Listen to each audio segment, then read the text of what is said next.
Ça marche. Et ça marche. Et alors, de quoi on a parlé la dernière fois? C'est la perception directe. La perception directe, exactement. Tout à fait. Et il y avait un peu la question, c'est que la perception directe, pour les êtres humains, c'est la même chose qu'une caméra. Est-ce que c'était un peu, pour moi, c'est ce que j'avais retenu. Est-ce que c'est des capteurs simples ou est-ce qu'il y a autre chose que les capteurs simples? Voilà, exactement. Ouais, il y a ces questions qui sont posées, en effet. Est-ce que la perception est passive ou est-ce que l'esprit s'engage activement vers ces objets? Ouais. Donc ça, c'est une question qui est très importante. Et en effet, au tout début, la première lecture d'Acharya Dharmakirti, c'est une lecture passive. Et on avait vu en effet que pour cette première lecture, et quand il y a un commentaire littéral de cette lecture-là, qui est fait, ce commentaire qui est fait chez les Sakapa en particulier, la perception directe est stupide.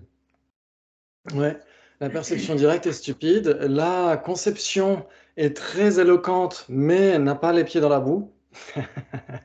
Et c'est l'autocognition qui fait le lien entre les deux. Ouais, c'est souvent l'exemple qui est pris. Par exemple, si vous lisez Recognizing Reality de Geshe Dreyfus, il prend cet exemple-là d'un cheval aveugle qui est monté par un cavalier paralytique. Ouais, un petit peu comme dans Game of Thrones, quand vous avez Bran de la famille Stark. Bon, c'est pas une série à recommander, elle est très gore. Mais bon, ça fait bizarre qu'un moine en parle d'ailleurs.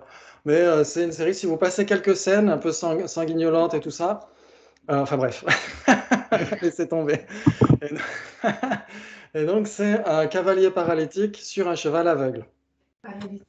Donc ça veut dire qu'il est hémiplégique, il ne marche pas, voilà, il est paralysé. Et donc il n'a pas les pieds dans la boue, hein, c'est le cheval qui a les pieds dans la boue, mais le cheval est aveugle. Et donc l'un sans l'autre, ils ne peuvent aller nulle part. Par contre, l'un avec l'autre, ils peuvent aller n'importe où. Ouais, donc le cheval aveugle symbolise, dans Recognizing Reality, symbolise la perception directe, qui est stupide, qui prend de plein fouet l'information, donc qui a les pieds dans la boue, mais qui ne voit pas où elle va, qui ne comprend pas ce qui se passe, et la conception qui est très éloquente, qui peut faire des discours, etc., mais qui n'a pas les pieds dans la boue, qui n'est pas en contact direct avec la réalité. Ouais, ça vous parle? Oui. Ouais, bravo, super. Super, super. Et donc, on en était arrivé à l'auto-perception. Ah non, les perceptions directes mentales d'abord. Ok. Et donc, on est à la. Oui, ouais, c'est bien ça, ouais. Et page 38. Page 38. Exactement, très bien. Le second genre de perception directe, à savoir les perceptions mentales directes, on pourrait dire les perceptions directes mentales, parce que mental, ça qualifie ce type de perception directe, comprend deux types. Alors là, accrochez-vous à vos fauteuils. Les Gelugpa soutiennent qu'à la fin d'un continuum de perception sensorielle directe appréhendant un objet, un moment de perception mentale directe est produit. Celui-ci, à son tour, produit une conscience conceptuelle de cet objet, le nommant, etc. Ouais, on en a déjà un petit peu parlé, non? Ouais. Ok. Donc, on va appeler ça une perception directe mentale qui appréhende une forme. On va l'appeler comme ça. C'est une perception directe mentale qui appréhende une forme. Ça veut dire qu'elle appréhende le même objet que la conscience visuelle qui vient d'appréhender une table, par exemple. Ouais, vous avez la conscience visuelle qui appréhende une table, et à l'issue de ce continuum de conscience visuelle qui appréhende une table, il y a un moment infinitésimal de perception directe mentale qui appréhende aussi la table. Ouais. Donc c'est intéressant, mais je mettrai sous la vidéo des pages dans lesquelles, dans les deux vérités selon les quatre écoles de Geshe Dreyfus, il y a une mention par rapport à ça en fait. Il dit que c'est un petit peu Acharya Dignaga et Dharmakirti qui sont forcés de parler de ça parce que ils n'acceptent pas que les consciences mentales directes soient conceptuelles. Oui. Ouais. Les consciences mentales directes ne peuvent pas être conceptuelles chez les Sautrantika. Ouais. Chez les Prasangika, c'est possible. Oui. Et même chez des traditions non bouddhistes. Ouais. Par exemple, les Vaishashika considèrent même que les consciences sensorielles pensent. Ouais. Et donc, bien sûr que là, même les Prasangika ne vont pas l'accepter. Ils vont dire que les consciences sensorielles ne pensent pas. Par contre, les Prasangika peuvent dire que une conscience mentale directe est conceptuelle. D'accord. Ouais. Ok, c'est choquant? Vous êtes choqués? Non. Non. Ok, voilà, c'est bon signe si vous ne l'êtes pas. Ça veut dire que vous avez déjà entendu ça. Ok, par exemple. Ok. Par exemple, nous, on voit que la définition d'une perception directe, c'est quoi chez les Sautrantika? Cognition libre de conceptualisation et non erronée. Oui, paf, paf, paf, comme un mantra. Voilà, exactement. Très bien. Cognition libre de conceptualisation et non erronée. Libre de conceptualisation, on le verra dans le commentaire de Latine Boitier. Il dit ça veut dire qu'il n'y a pas de concept du tout. Ouais, qu'elle n'est pas du tout conceptuelle, cette conscience. Ok. Mais les Prasangika vont interpréter libre de conceptualisation comme étant Non, libre d'un raisonnement. c'est ça. Ça veut dire qu'il n'est pas directement produite par un raisonnement.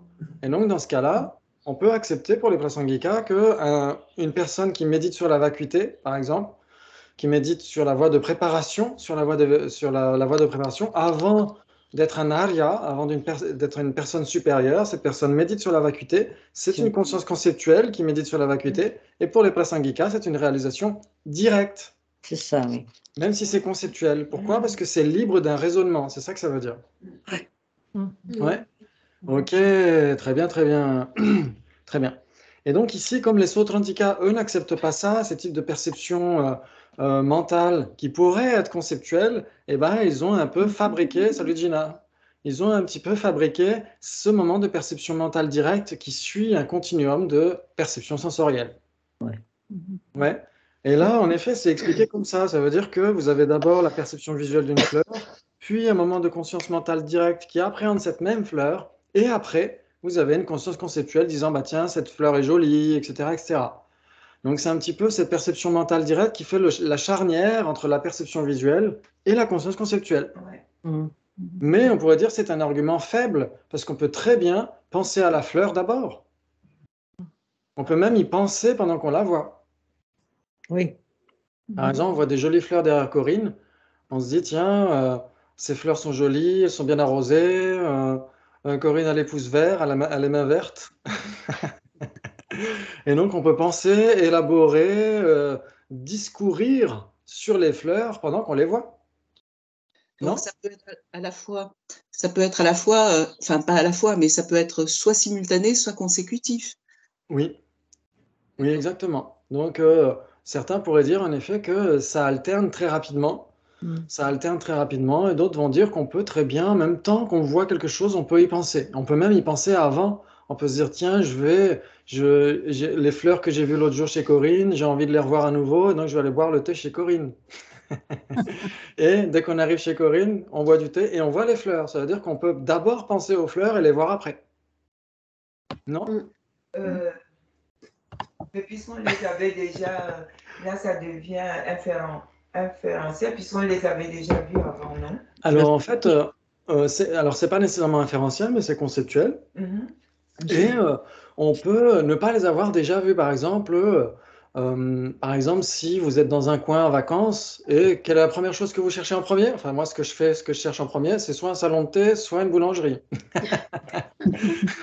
En vacances.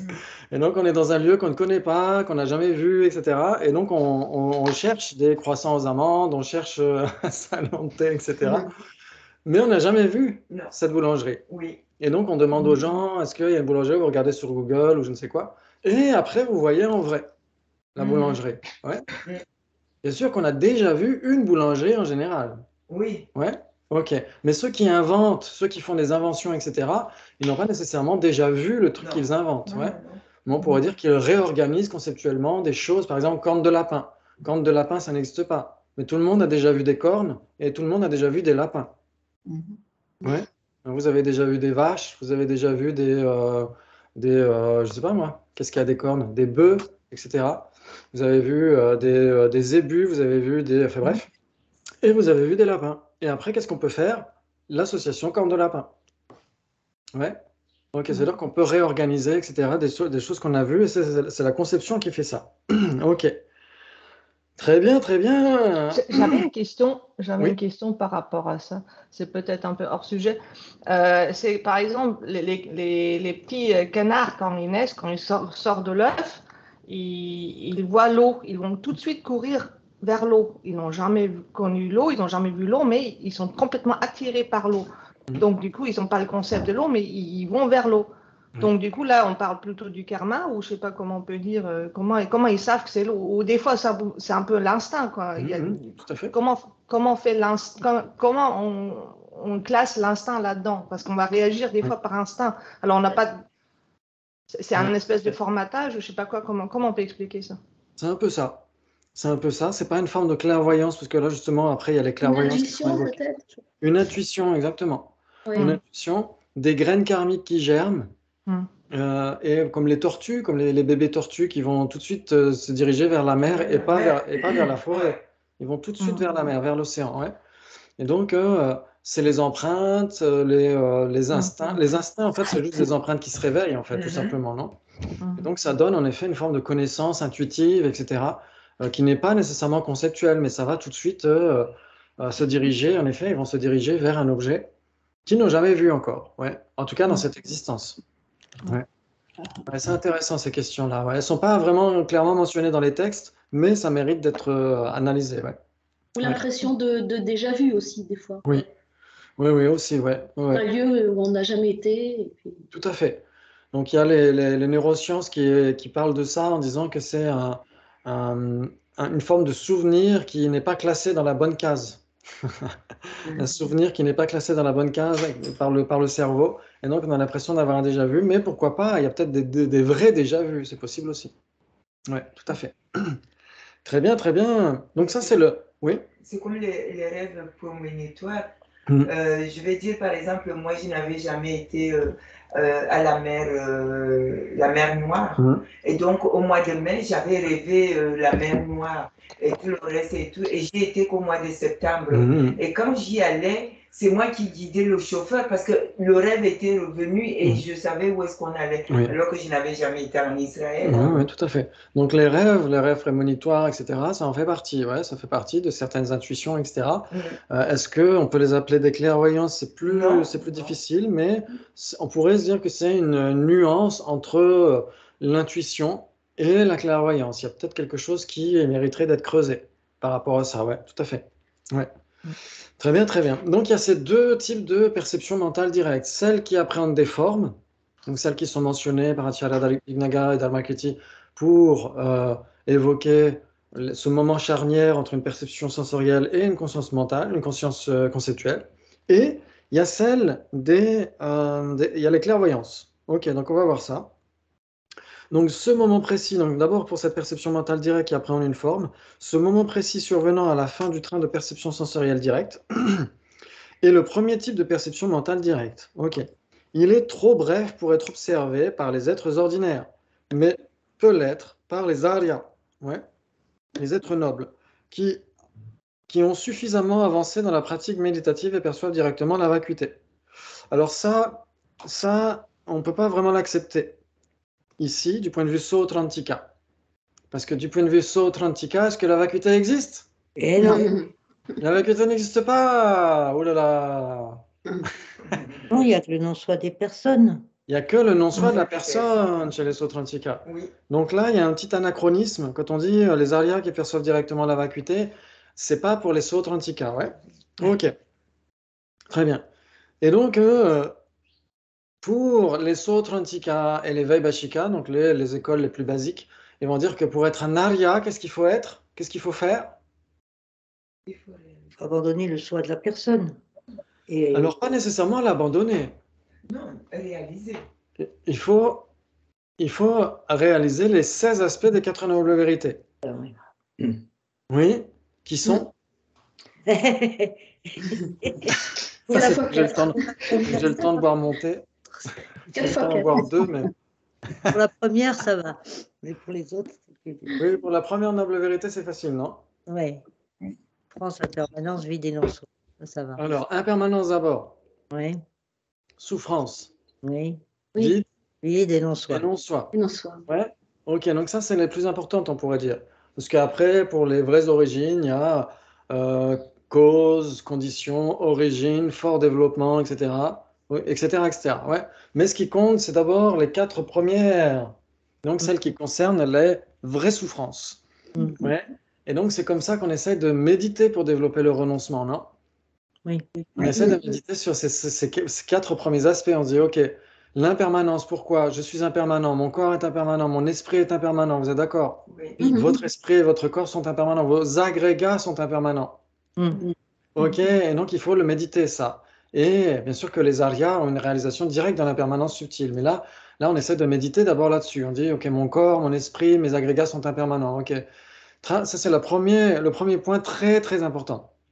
Et ensuite, on dit, mes agrégats sont impermanents. Pourquoi? Parce qu'ils sont produits. Parce qu'ils sont produits. Parce qu'ils sont produits. Dès l'instant où un phénomène est produit, il est nécessairement impermanent. Il doit changer d'instant en instant, nécessairement, parce que les causes qui le produisent changent d'instant en instant pour engendrer l'effet. Et donc l'effet lui-même ne peut pas rester le même au second instant. Il doit changer au second instant. Ouais? OK. Et donc on va dire mes agrégats sont produits, d'accord, mais produits par quoi? Karma klesha. Par le karma et les kleshas, par kaka. Et donc si c'est produit par kaka, c'est de la souffrance. Et Forcément. donc, c'est pourquoi on médite sur le second aspect, la souffrance, l'insatisfaction. Ouais.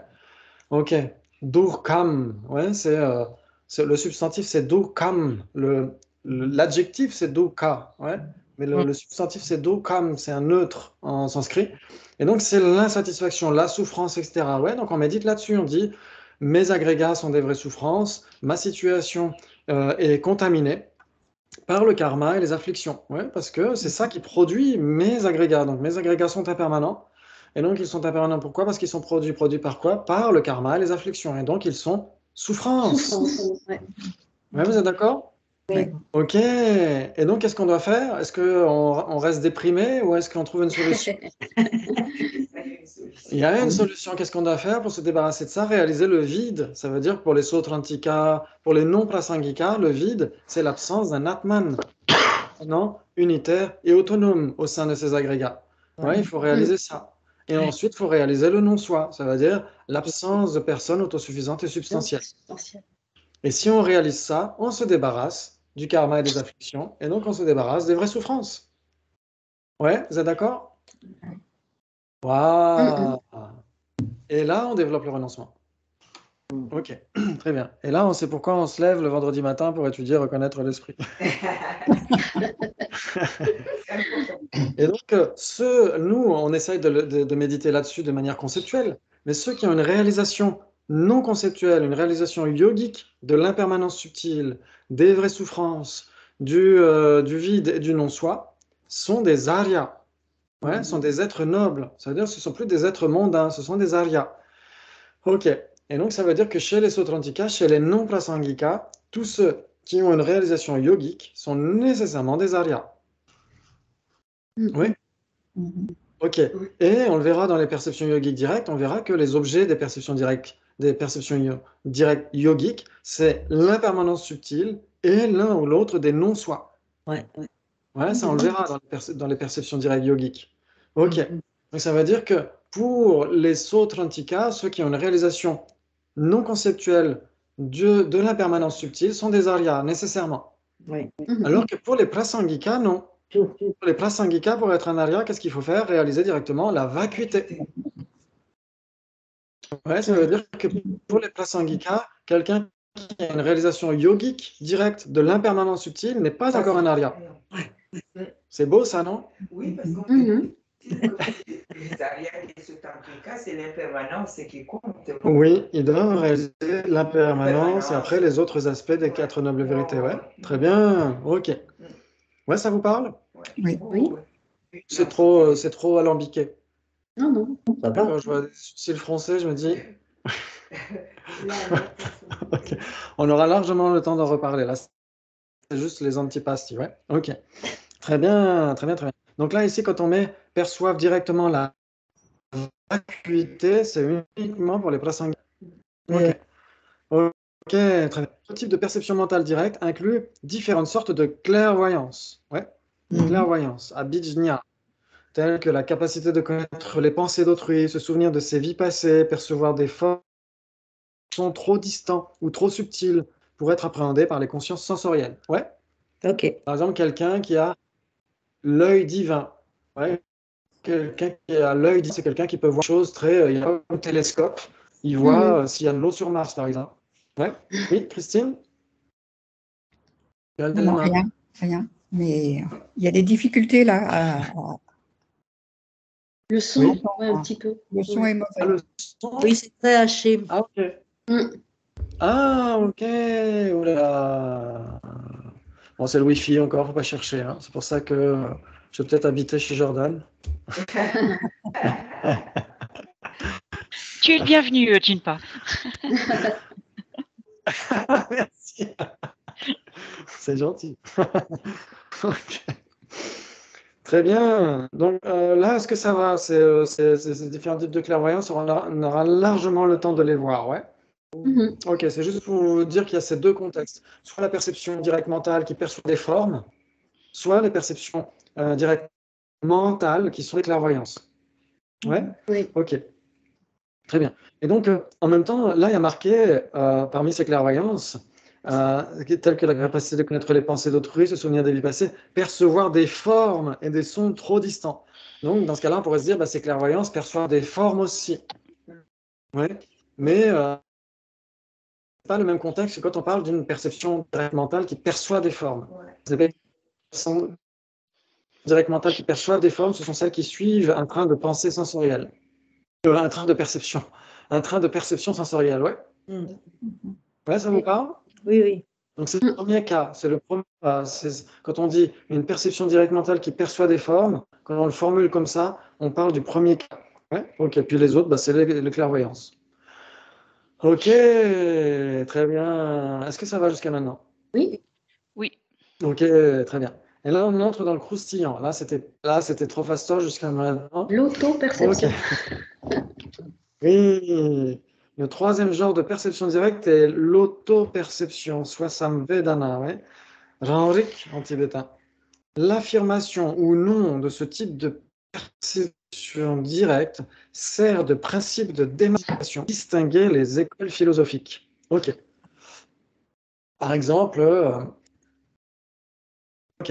quand on dit la définition d'un Vaibhashika, par exemple, la définition d'un Vaibhashika, c'est un tenant du véhicule fondamental qui n'accepte pas l'autocognition. Mhm. Ouais. Et qui a que les formes existent de manière véritable. Ouais. Ok. Ouais. Et donc, normalement, c'est ce qu'on avait vu dans les deux vérités sur les quatre écoles. Et donc, c'est la définition donnée par la définition. Ouais, ok. On entend la moitié. Hein. Oui, ça va, vous m'entendez? C'est On vrai, a c'est des haché? problèmes de son. Non, c'est haché, on entend un mot sur deux maintenant. Ouais. On devine, c'est on pas devine bien, un ça. peu. Alors on On devine, devine un mais peu. Ok, bon, donc quand même. je vais passer sur Nalanda Wi-Fi, comme ça on verra bien si c'est mieux, j'espère.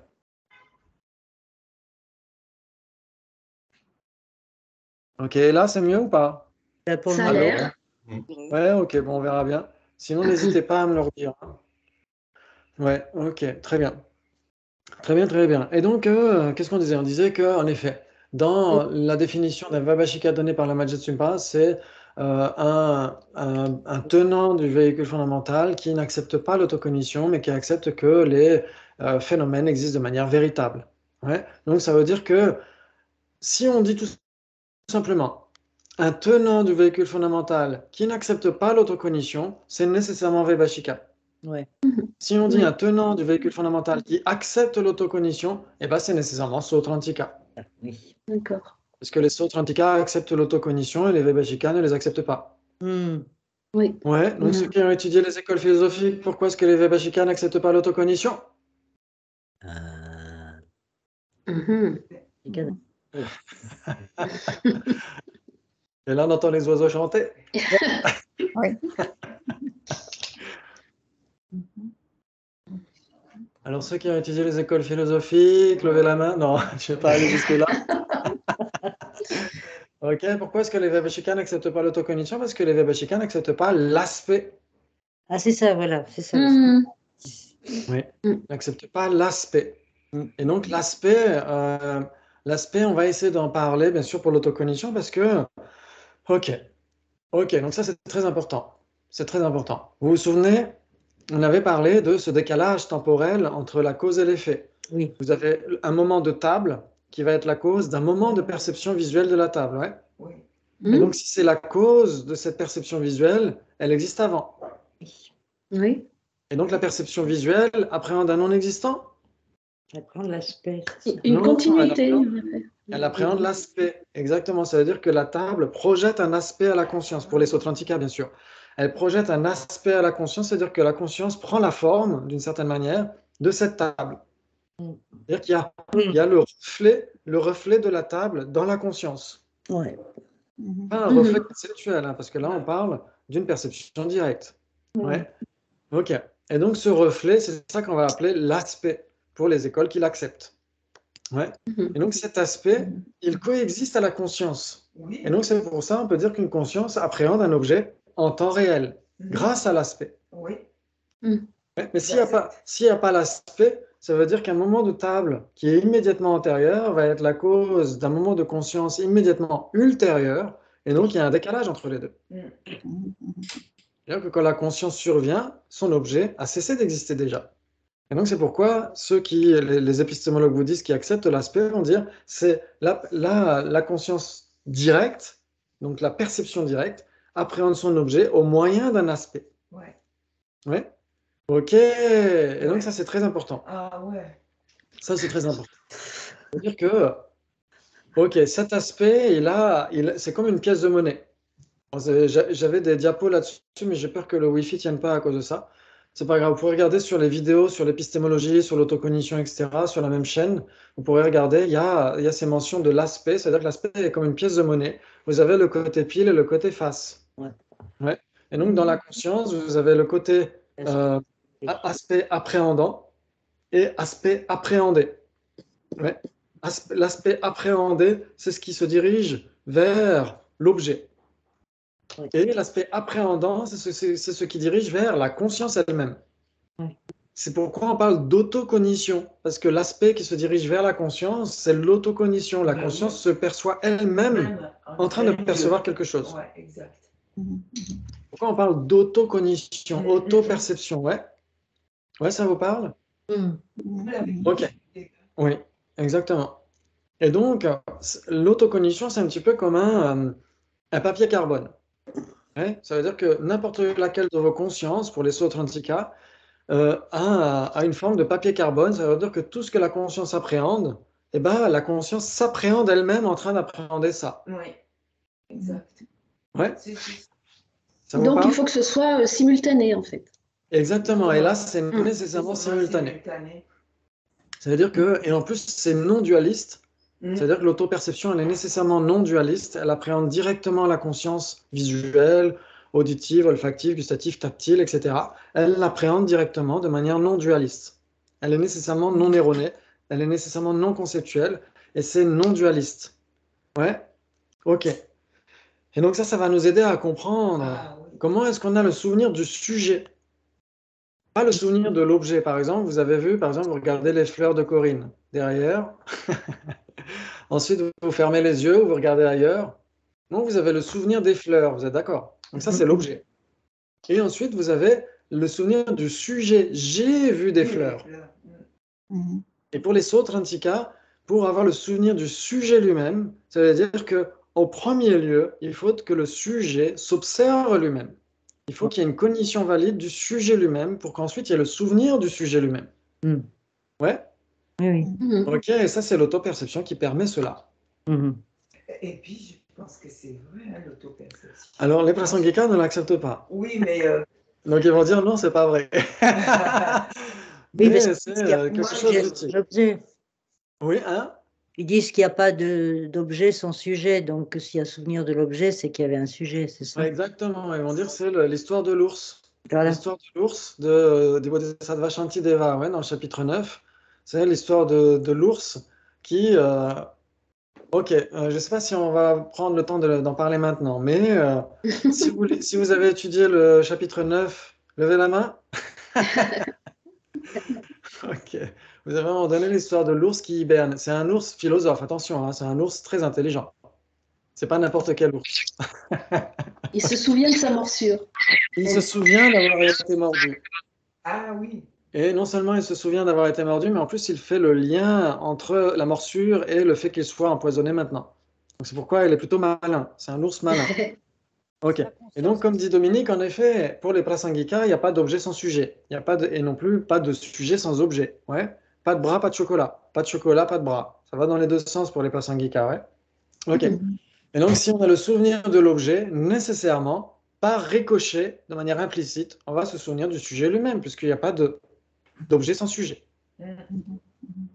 Mais les Sautrantika, qui eux ne parlent pas de cette interdépendance, vont dire, pour avoir le souvenir du sujet lui-même, il faut que, en premier lieu, quand on apprend quelque chose, le sujet s'observe lui-même. Le sujet a une cognition valide de lui-même, ou au moins une cognition subséquente, mais doit se réaliser lui-même. Ouais, vous êtes d'accord? Ok, parce qu'on ne peut pas avoir de souvenir si on n'a pas eu d'abord une cognition valide. Parce qu'un souvenir, c'est une cognition subséquente, c'est ce qui réalise ce qui a déjà été réalisé. Et donc, il faut qu'il y ait d'abord une réalisation pour qu'ensuite il y ait un souvenir. Ouais? Ok? Eh bien, oui? Juste une chose, quand on dit que donc, dans l'autoperception, la conscience perçoit elle-même en train de regarder, d'accord, d'observer, en fait, elle est sujet et objet en même temps. C'est ça qui gêne les prasangika? Alors, pour les prasangika, ça ne gêne pas, parce que pour les prasangika, le Mahamudra est possible. Pour les gens qui suivent le lundi soir, avec Vénérable Obina en particulier. Oui, mais alors, du coup, je ne comprends pas pourquoi ils n'acceptent pas l'autoperception. Parce que s'il n'y a pas d'objet, il n'y a pas de sujet. S'il n'y a pas de sujet, il n'y a pas d'objet. Mais quand on dit que la conscience perçoit elle-même en train de regarder quelque chose, elle est sujet et objet en même temps. Oui, on peut dire ça. On peut dire que, par exemple, tous les prasangika vont accepter le Mahamudra, le Dzogchen, etc. Et donc le Mahamudra des Kagyupa, le plus subtil, mais le Mahamudra plus grossier des Gelugpa, celui qu'on fait le lundi soir, par exemple. Et donc, c'est-à-dire que la conscience peut se percevoir elle-même, mais ce qui gêne aux entournures les prasangika, c'est la conception d'existence inhérente des Sautrantika. C'est-à-dire que les Sautrantika disent il y a le sujet et l'objet, la conscience et son autoperception qui existent de manière inhérente, qui sont différentes de manière inhérente. Et donc ça pose question. C'est pourquoi Shantideva dit le bout du doigt ne peut pas se toucher lui-même. La flamme ne peut pas se brûler elle-même. La lame du couteau ne peut pas se couper elle-même. C'est pour ça que Shantideva dit que l'esprit ne peut pas se connaître lui-même. Pourquoi? Parce que l'esprit ne peut pas se connaître de manière inhérente lui-même. Mais Shantideva pratiquait le Mahamudra nécessairement. Tous les maîtres de nos maîtres jusqu'au Bouddha lui-même pratiquaient le Mahamudra. Et donc l'esprit peut se connaître lui-même, mais pas de manière inhérente. Oui. Donc en fait, c'est sur ce point-là de manière inhérente qui n'est pas accepté par les prasangika. Mais ils acceptent complètement que la conscience se perçoit elle-même. Oui. Ah oui, ils acceptent. On est bien d'accord. Voilà. De toute façon, on en fait tous l'expérience tout le temps. Tout à fait. Donc, voilà. Donc c'est vraiment sur ce point-là de manière inhérente. Ok. Oui, exactement. De manière inhérente. D'accord. C'est ça qui gêne. C'est l'existence inhérente. C'est là alors que c'est une double vacuité, c'est-à-dire que la vacuité, comment on appelle ça? La conscience qui réalise sa propre vacuité. Oui. Et ça ne fait plus que vacuité. Et quoi? Ça ne fait plus que vacuité. Ok, donc on pourrait débattre là-dessus, mais c'est pas grave, on pourrait y revenir. Ok, on pourrait y revenir. Mais en tout cas, ce qu'il faut essayer de voir, c'est que l'autoperception n'est pas acceptée par les prasangika. Ouais, elle est acceptée par les sautrantika, elle est acceptée par les chittamatras, etc. Et je crois aussi par les yogacara swatantrika. Il faudrait vérifier. Ok, très bien. Et donc on va voir ça justement dans la suite du texte. Et on a encore du temps, c'est merveilleux. Ainsi, parmi les 4 systèmes philosophiques principaux, Vaibhashika, Sautrantika, Chittamatra et Madhyamaka, le Sautrantika, le Chittamatra et le, faut inverser là en sanskrit, Yogacara, Svatantrika, Madhyamaka, soutiennent l'existence d'autoperception. Ouais. Donc c'est trois écoles. Tandis que le Vaibhashika, le Sautrantika, Svatantrika, Madhyamaka, là c'est pareil, il faut inverser en sanskrit, et le Prasangika Madhyamaka en nie l'existence. Ok. Donc ça, il faut bien le garder à l'esprit. Ouais. Ok, donc il faut bien connaître les écoles. Ça veut dire que vous avez 2 écoles du véhicule fondamental qui sont Vibhashika Sutrantika. Vaibhashika et Sautrantika. Ouais, les Vaibhashika sont distingués en 18 sous-écoles, etc. Les Sautrantika en 2 sous-écoles. Ouais. Et nous, on étudie la deuxième sous-école Sautrantika. Les Sautrantika qui suivent le raisonnement. Ouais. Ok.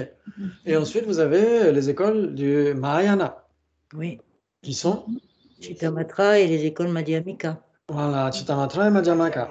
Très bien. Le Chittamatra se divise en 2 sous-écoles. Ok. Non, le Chittamatra. Ah oui, le Chittamatra, ouais. Vous avez le Chittamatra qui suit les écritures et le Chittamatra qui suit le raisonnement. Oui. Donc ça, c'est une première division. Et ensuite, vous avez une seconde éventuelle division des Chittamatras, ceux qui acceptent l'aspect vrai et ceux qui acceptent l'aspect faux. Ouais, c'est une autre subdivision, mais ça ne correspond pas entre les deux. Ouais. Ok. Et vous avez ensuite le Madhyamaka, ouais, la voie médiane. Ouais, et la voie médiane se distingue en 2 sous-écoles principales qui sont Svatantrika, autonomiste, et Prasangika, conséquentialiste. Ouais. Maintenant, à leur tour, les autonomistes, les Svatantrika, se divisent en 2 sous-écoles. Les Sautrantika, Svatantrika, Madhyamika et les Yogacara, Svatantrika, Madhyamika. Ouais. Ok. Oui. Très bien. Je mettrai. Qu'est-ce que je pourrais mettre? Peut-être une diapo ou 2 sous la vidéo, parce qu'il y a justement cette division des écoles, etc. Voilà, comme ça vous permettra de mieux visualiser tout ça. Ouais, ça va? Oui. Ok, très bien, très bien. Ok. Ensuite, il y a quoi? Il y a une note ou autoconnaissance ou aperception, philosophie occidentale, très bien. Mais parfois, la terminologie occidentale et bouddhiste ne convient pas dans certains cas, ouais. Et ensuite, la note 2, pour une introduction aux écoles philosophiques, voir les 2 vérités selon les 4 écoles, ça tombe bien. On a passé 1 an ou 2 à étudier ce texte, ouais, le vendredi matin, avant de faire connaître l'esprit. Donc, si ça vous intéresse, vous pouvez reprendre la playlist sur les 2 vérités. Ouais. Ok, très bien, très bien. Bravo. Maintenant, pour les écoles, on a encore du temps, oui, pour les écoles qui soutiennent l'existence de l'auto-perception, sa fonction est de rendre possible la mémoire de nos cognitions, donc la mémoire du sujet lui-même. Ouais. Ces partisans disent que sans conscience observant la conscience qui observe un objet, il n'y aurait aucun moyen de savoir si quelque chose a été perçu. Pas nécessairement si ce quelque chose a été perçu, mais si la personne percevait cela. Mais c'est surtout de ça qu'il s'agit. Les systèmes qui réfutent son existence nient qu'elle soit nécessaire au souvenir de nos cognitions et disent que poser son existence entraîne une régression infinie. C'est-à-dire qu'il faudrait que la conscience visuelle se souvienne d'elle-même et que l'autocognition aussi se souvienne d'elle-même et qu'il y ait le souvenir de l'autocognition, de l'autocognition, de l'autocognition. Et donc on s'en sortirait plus. C'est ce que disent les Prasangika. Puisqu'il faudrait poser une autoperception qui connaît une autoperception, etc. Ouais, une régression à l'infini. Ouais, ça vous parle? Oui. Ok, parce que là encore, c'est avec le postulat de l'existence inhérente. Mais si on réfute l'existence inhérente, c'est possible. La perception peut se connaître elle-même sans avoir besoin d'une autre perception qui se connaît elle-même, etc. Ouais? Ok, très bien. Waouh! La fonction de l'autoperception est uniquement de rendre possible la mémoire de consciences passées, ouais, pas de leurs objets, hein, mais des consciences elles-mêmes. Elle ne joue pas un rôle actif dans l'introspection ou la conscience de soi, en dépit de ce que son nom suggère. Ouais, donc c'est pas la même chose que le Mahamudra ou le Dzogchen. Car ces tâches sont accomplies par une fonction cognitive, un facteur mental, plutôt que fonction cognitive, un facteur mental, appelé introspection ou vigilance. Ouais, vous connaissez ça? Vous méditez tous? Oui, tout le monde médite. Mais oui, donc forcément, quand on s'aperçoit soi-même pendant la méditation qu'on est parti se promener en ville, donc c'est une auto... Alors, il dit justement que c'est pas du tout ça. Et il dit que c'est justement pas du tout ça. Il dit, elle ne joue pas un rôle actif dans l'introspection. Donc l'autocognition ne joue pas un rôle actif dans l'introspection ou la conscience de soi. Oui, parce que les Prasangika acceptent la vigilance. Oui. Ils acceptent quand on médite. on doit savoir si notre esprit est soit dans la torpeur, soit dans l'agitation, etc. Vous vous en rendez compte, non, si vous avez trop de pensées ou pas? Quand on vous dit, voilà, essayez de méditer sur ceci ou sur cela, et que 5 minutes après, vous dites, bah tiens, soit j'avais trop de pensées, soit j'étais en train de roupiller. Ouais. Qu'est-ce qui sait que vous étiez en train de penser ou de roupiller? La vigilance, pas l'autocognition. Oui, chez les Plasanguika, bien sûr. Ok, donc l'introspection ici, Samprajanya, ouais, ou Sheshin en tibétain, qui accompagne la conscience principale, ouais, Sosem. La conscience principale, ça veut dire la conscience principale qui médite. Et donc, c'est laquelle des consciences principales qui médite? Mental. Mentale, exactement. C'est jamais une conscience sensorielle qui médite. Ouais. C'est-à-dire que même des fois, on dit, voilà, posez vos yeux sur la flamme d'une bougie ou sur une fleur, etc. Ça, c'est les prémices à la méditation. C'est pas encore la méditation. Jamais notre conscience visuelle ne deviendra Bouddha. Seule notre conscience mentale peut devenir un jour Bouddha. Ouais. Et donc, ça veut dire quoi? Ça veut dire que notre conscience visuelle, même si on focalise notre conscience visuelle, par exemple, sur une tanka ou sur une fleur ou une bougie ou je ne sais quoi, normalement, à la suite de ça, on doit méditer sur l'image mentale de cet objet. La fleur, la bougie, la tanka, etc. Ouais, sur l'image mentale, ouais. Ou sur l'esprit lui-même, mais nécessairement pas sur un objet sensoriel. Puisque c'est jamais une conscience sensorielle qui va méditer. C'est pas possible. Ouais, vous êtes d'accord? Ok, très bien. De toute façon, Hein? on visualise l'image. Oui. L'objet de la méditation. Tout C'est à de fait. visualiser. Exactement. Tout à fait. C'est-à-dire que même quand on médite sur le souffle, on peut visualiser le souffle qui entre dans les poumons, qui sort à l'extérieur. Dans le Theravada, ils ont aussi cette méditation, ouais, où ils visualisent l'air qui va à l'extérieur de plus en plus loin, etc., etc. Et quand on médite, bien sûr, dans le Mahayana, on visualise beaucoup, en fait. Hein, on analyse et on visualise beaucoup. Ou pas du tout. Par exemple, quand on médite sur le Mahamudra, dans ce cas-là, il ne faut surtout pas visualiser. Dans ce cas-là, quand on est en méditation effective sur la conscience elle-même, ouais. Avant cette méditation, on peut visualiser, faire le Guru Yoga, etc. Mais au moment de la méditation sur la conscience, il n'y a aucune image mentale qui devrait interférer. Mais après, s'il y en a qui viennent, elles ne gênent plus, en fait. Hein. Ça veut dire que l'esprit n'est plus du tout distrait, quels que soient les concepts qui viennent. Mais ça, c'est un autre contexte. OK. Ainsi, l'autoperception n'est pas quelque chose que l'on cherche à développer dans l'entraînement de l'esprit. Elle accomplit sa fonction de la même façon à tous les niveaux de développement mental. Ça veut dire qu'elle est là de manière automatique. Ouais, contrairement aux antibiotiques, elle est automatique. C'est automatique. Ça veut dire qu'on ne cherche pas à développer l'autoperception. Elle est là de toute façon. Ouais. Ok. Waouh. On a encore du temps pour la perception yogique. Ouais. Enfin. Là, on arrive dans le praliné du croustillant. Ok. Très bien. Donc là, ce sont que des parties introductives. On verra ça beaucoup plus en détail. On aura beaucoup plus le temps de voir quand on entrera dans le commentaire de la Tirimboche. Hein. C'est juste une présentation là. Très bien. Le quatrième et dernier genre de perception directe est la perception directe yogique. Ouais. Alors en effet, il n'y a pas de U dans yogique. Pourquoi? Parce que le G en sanskrit est toujours, sans aucune exception, guttural. Et en tibétain aussi d'ailleurs. Donc il n'y a pas besoin de mettre un U à Gelugpa, il n'y a pas besoin de mettre un U à yogique, etc. Ouais, c'est toujours guttural. Ouais, toujours. Ok, donc c'est pourquoi moi j'ai une façon de transcrire le sanskrit et le tibétain beaucoup plus simple. Juste un G, il n'y a pas besoin de U, de se prendre le chou à mettre des U, parce que c'est toujours guttural sans aucune exception. Ok, très bien. À la différence des clairvoyances qui peuvent survenir dans le continuum de n'importe qui, bouddhiste ou non bouddhiste, et ne nécessitent pas un entraînement mental de haut niveau, les perceptions directes yogiques surviennent uniquement dans le continuum des arya, hein, des êtres nobles, à savoir ceux qui, parmi les 5 voies, moi je les appelle des voies, d'accumulation, de préparation, de vision, de méditation et au-delà de l'apprentissage, ont atteint au moins celui de la vision, donc la voie de vision. Alors là c'est le croustillant, hein.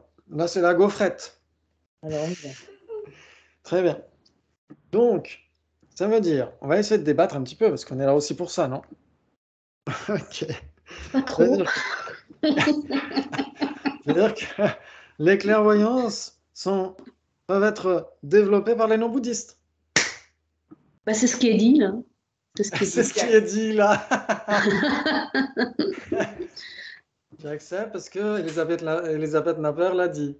Non, le maître, le geshe, l'a dit. Est-ce qu'il y a besoin d'être bouddhiste pour réaliser la vacuité? Alors, est-ce qu'il y a besoin d'être bouddhiste pour réaliser la vacuité? Oh, alors ça, c'est une autre question gaufrette pralinée qu'on va essayer de On va garder. déjà définir ce qu'on entend par bouddhiste. Et voilà, c'est ça. Parce Mais que pour si les on est bouddhiste, ça veut clairvoyances. dire... Voilà, oui. Qu'est-ce que c'est qu'un bouddhiste déjà? Alors, c'est quoi un bouddhiste d'ailleurs? Ah, c'est C'est ça. quelqu'un qui a pris refuge dans les trois joyaux, qui accepte la réincarnation, Les quatre vérités. qui a Oui. vérité. Bouddhiste par la vue. Voilà. Non, mais ce que je veux dire, c'est est-ce qu'il y a besoin de croire en tout cela et d'avoir de la confiance en les trois joyaux pour pouvoir réaliser la vacuité? Alors ça, on va garder cette question croustillante et pralinée. On va la garder. Pas aujourd'hui. On va la garder. Moi, je dis non. Ok. Donc, il faut d'abord, en effet, ce que ça veut dire être bouddhiste. Oui. Il y a un bouddhiste par la vue et un bouddhiste par la pratique. Ouais. Oui. Donc, ce qui est beau chez Kunkien Jamyang Shepa, ouais, dans la tradition du Ngomang, il dit que si on est bouddhiste par la pratique, on l'est nécessairement par la vue, parce qu'on a nécessairement analysé un minimum les trois joyaux, etc. Donc, j'aime bien sa façon d'expliquer les choses. Ok, très bien. Donc, ça veut dire que par la pratique, ça veut dire qu'on prend refuge dans les trois joyaux. Ouais. Hmm. Ok. Ou on trouve refuge, enfin il y a plusieurs façons de traduire, c'est pas très grave, on trouve refuge, on prend refuge, on se met sous la protection des trois joyaux, etc. Ok, donc les trois joyaux, c'est quoi? Bouddha Dharma Dharma Sangha. Sangha. Dharma Sangha. Ok, Bouddha, Dharma, Sangha. Bouddha joyau, c'est quoi? La réalisation, en fait. L'exemple de la réalisation. Non, le Bouddha joyeux, ça peut être le refuge ultime. Alors c'est le refuge final, Oui, final. oui, pour les bodhisattvas. Ouais, ok. Très bien. Bouddha joyau, c'est quoi? C'est les kaya, c'est les dimensions de l'éveil. Rupa kaya, Dharma kaya, ouais. C'est les différents corps de l'éveil. Oui. Corps de forme, corps de vérité, ouais. Oui. Ok. Très bien, Bouddha joyau. Ensuite, Dharma joyau, c'est quoi? Ce sont les vraies voies et les vraies cessations. Les vraies voies, les vraies cessations. Ouais. Vous avez les quatre nobles vérités. Les quatre nobles vérités, c'est quoi? La vérité de la Vraie souffrance, Les vraies vraies origines, vraie cessation et vraie voie. Ok, donc vraie cessation et vraie voie, c'est ça le Dharma joyau. Oui, ça vous parle? Ouais. Ok, très bien, ça c'est très important. Et donc c'est le véritable refuge, ouais, c'est quand on saura nager qu'on pourrait être sauvé de la noyade. Ouais, c'est quand on aura les vraies cessations et les vraies voies dans notre continent qu'on sera vraiment libéré. Enfin, en tout cas, libéré de certaines souffrances, etc., ou de la plupart, on pourrait dire, ouais, ok, qu'on pourra être sauvé ou protégé. Ok. Et Sangha joyau, c'est quoi? C'est au moins un aria pour lui. Oui, c'est au moins un arya. Au minimum syndical, un arya. Comme Arya Nagarjuna. Arya Nagarjuna est un Sangha joyau. Ouais. Ok, très bien. Donc après, il y a les joyaux temporaires, ultimes, etc., etc. Donc ça, c'est pas très grave. Et il y a aussi, bien sûr, le refuge, les objets de refuge qui peuvent être différents. Ouais. Oui. Ok. Donc ça, c'est pas très grave. Ce qu'il faut voir, c'est qu'en effet, les vraies cessations et les vraies voies, si quelqu'un a cela dans son esprit, cette personne devient un Sangha joyau. Ça veut dire que cette personne a éliminé au moins une portion de ce qu'il fallait éliminer. Ouais, les afflictions et leurs graines. Et maintenant, quelqu'un qui a tout éliminé, grâce aux vraies cessations et aux vraies voies, c'est un Bouddha joyau. Ouais. On peut dire que c'est un Arya Bouddha. Ouais. Et donc, cette personne, en effet, a tout éliminé, tout ce qu'il fallait éliminer, pas uniquement une portion, mais tout éliminé, tout ce qu'il fallait éliminer. Ok, donc là, on a compris les trois joyaux. Ouais. Ok, très bien. Très bien, très bien. Ok, et donc ça veut dire que ici, pour les Sautrantika, un Sangha joyau, c'est nécessairement un Arya, vous êtes d'accord? Ok. Ok. Très bien. Oui. Et donc un Arya, c'est nécessairement quelqu'un qui a une réalisation de quoi? Des quatre nobles vérités chez les Sautrantika. Voilà, des quatre nobles vérités, des 16 aspects des quatre nobles vérités, ouais. Ok, très bien, très bien. Ok, mais pour les prasangika, comme on l'a vu, c'est la réalisation non conceptuelle de la vacuité. Ok, bravo, bravo. Donc les cinq voies. Après, il y a une mention ici de les terres et les voies de Geshe Tengye. Ça n'existe plus, c'est épuisé comme livre, mais si un jour vous le trouvez dans la bibliothèque de quelqu'un, c'est intéressant. C'est un vieux vocabulaire, hein, ça n'a pas été mis à jour, mais ça mériterait d'être republié avec une nouvelle terminologie. Ok, très bien. Très bien, très bien. Ça, c'est bouddhiste par la pratique. Voilà, c'est bouddhiste par la pratique. Et bouddhiste par la vue, il faut accepter quoi? Les 4 sceaux. Les 4 sceaux. Ok. Est-ce que c'est des sceaux de ciment, des sceaux de sable? Non, Les composés Le sont diamant. permanents. Alors, c'est d'abord quoi? C'est tous les composés sont impermanents, Oui. tous les contaminés sont souffrance, tous les phénomènes sont vides de soi, et le nirvana, c'est la paix. Ok, très bien. Waouh, par cœur. Ça, c'est magnifique.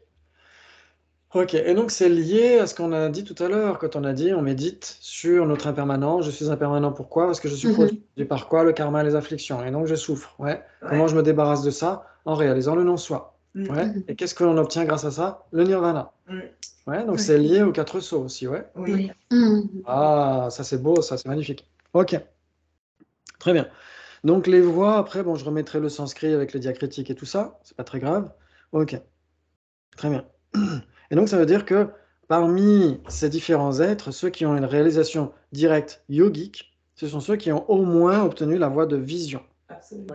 Ok, donc si c'est la voie de vision, ça veut dire que c'est une perception sensorielle?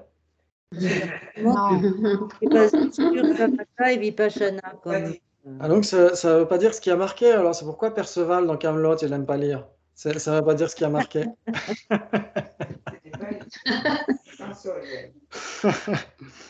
Donc vision, ça veut dire quoi? Ça veut dire que c'est notre esprit qui voit, ouais, notre conscience mentale qui voit. C'est pas la conscience visuelle, ouais. Ok, très bien. Très bien. Et donc ici, il y a une erreur dans Ashaik Shamarga, ouais, pour la voie au-delà de l'apprentissage. Il manque un S ici, c'est pas très grave. Ok. Très bien. Très bien, très bien. Et donc, ça veut dire que ici, pour les non-prasangika, seuls les aryas ont des perceptions directes yogiques, vous êtes d'accord? Oui. Ok, très bien. Pour les prasangika, quelqu'un peut avoir une perception directe yogique sans être un arya. Oui. Ouais. Par exemple, quelqu'un qui réalise directement l'impermanence subtile, c'est quelqu'un qui a une réalisation yogique directe, mais c'est pas encore un arya. Pour les prasangika. Ouais. Parce que pour que ça soit Arya, il faut que ça soit vraiment la vacuité. Il faut que ce soit la vacuité, ouais. Exactement. Ouais. Très bien. Ok. Très bien. Alors maintenant, on va voir les différents types de conditions, parce qu'on n'a pas parlé encore de toutes ces conditions. On en a parlé pour les perceptions sensorielles, avec la question croustillante de Corinne. Est-ce que la condition immédiatement antécédente, est-ce que c'est la cause substantielle? Et donc, au début, j'avais tendance à dire oui, mais avec plus d'examen, pas nécessairement. Pas nécessairement. Ok. Et ça pose question aussi pour l'auto-perception. Pour l'auto-perception, est-ce qu'il y a les 3 conditions? Normalement, il doit y avoir les 3 conditions. Un moment de conscience immédiatement antérieure, une condition dominante et une condition objectale. Ouais. Donc, ça pose question pour la condition dominante. Ouais, c'est ce qu'avait dit Geshe Jakpala. Il a donné l'oric la dernière fois. Il a dit que ça pose question pour la condition dominante. C'est quoi la condition dominante d'une auto-perception? Est-ce que c'est une faculté sensorielle ou est-ce que c'est une faculté mentale? C'est une faculté mentale. Parce que si on dit que c'est une faculté sensorielle, elle devrait appréhender un objet sensoriel. Or, elle n'appréhende qu'une conscience. Ouais. Mais c'est son objet. La conscience, c'est son objet. Exactement. Donc, il y a déjà l'objet. C'est également C'est son objet, mais en même temps, elle l'appréhende directement, de manière non dualiste, et en même temps qu'elle existe. Oui. Donc, ça veut dire que l'objet est le sujet, ça veut dire que l'objet n'est pas la cause du sujet, alors. Parce qu'il coexiste au sujet. Oui, c'est ça le problème, c'est tout. Donc ça pose question. Ok. Donc maintenant, pour la perception directe yogique, il dit, tandis que la condition souveraine non commune, donc la condition dominante non commune des 5 perceptions sensorielles directes et leurs facultés sensorielles respectives, visuelles, olfactives, etc., la condition dominante non commune des perceptions directes yogiques et l'absorption méditative, le samadhi. Ouais, Tingedzin, ouais. Qui, dans ce cas précis, est une union du calme mental et de la vision pénétrante, vipassana. Donc, shamatha et vipassana. Ok, oulala, là, on est dans la gaufrette du praliné de la gaufrette. Ok. Donc, shamatha, c'est quoi? C'est le calme mental. Le calme mental, le shamatha. Ok, c'est le calme mental, mais le calme mental, par exemple, là, je suis, mon C'est mental est plutôt sur la calme. gratuité. Mon mental n'est pas très agité, je suis plutôt calme, mon mental est calme. Est-ce que j'ai le calme mental? Non. On n'est même pas dans la méditation du calme mental. Ben, mental, ça ne veut pas dire forcément agité. Alors, ça veut dire même pas du tout, normalement. Hein. Calme mental, c'est pas du tout. Ouais, ok. Donc, il y a une définition donnée par Kensu Losang Tarchi Rinpoche. Il dit, Rogemi pa Tsechik tu Nyamba Shape Top qui. Qu'est-ce qu'il dit après? Xinjiang. Ah oui. Xinjiang et Kewacheng et Dewa dans Simbe Tingnyedzin. Donc, il dit c'est un samadhi qui est associé ou influencé par une félicité spéciale engendrée par une flexibilité, par la force de la focalisation de l'esprit sur son objet. Ok, donc je vais répéter. C'est un spécial engendré par C'est une... un samadhi. Donc samadhi, ça veut dire une concentration, ouais. Il y a trop de bruit, non, avec le camion en bas, là? Ça fait trop de bruit? Ah, ça va. Ok, très bien. Je suis influencé Tu par peux le fermer si tu veux. c'était spécial engendré par une... Ok, donc c'est un samadhi ouais, qui est influencé par une félicité spéciale, ouais, de la flexibilité, donc la souplesse ou la flexibilité, par la force de la focalisation en un point sur son objet. D'accord. Flexibilité, d'accord. Ouais, ça veut dire que c'est uniquement une focalisation en un point, ouais. C'est-à-dire que vous restez concentré sur un objet, etc. Vous restez concentré, concentré, concentré. Vous parcourez les différents strates, les différents stades de placement de l'esprit, placement rapproché, placement répété, etc., etc. Et au bout d'un moment, quand vous arrivez au 9e stade, c'est pas encore shamatha.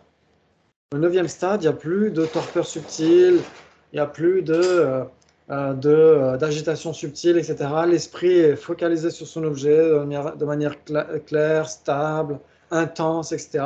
Mais il n'y a pas encore la flexibilité et la félicité. Et là, quand la félicité et la flexibilité physique et mentale sont présentes, une fois que ça s'apaise un petit peu, la personne a obtenu shamatha. D'accord. Ouais.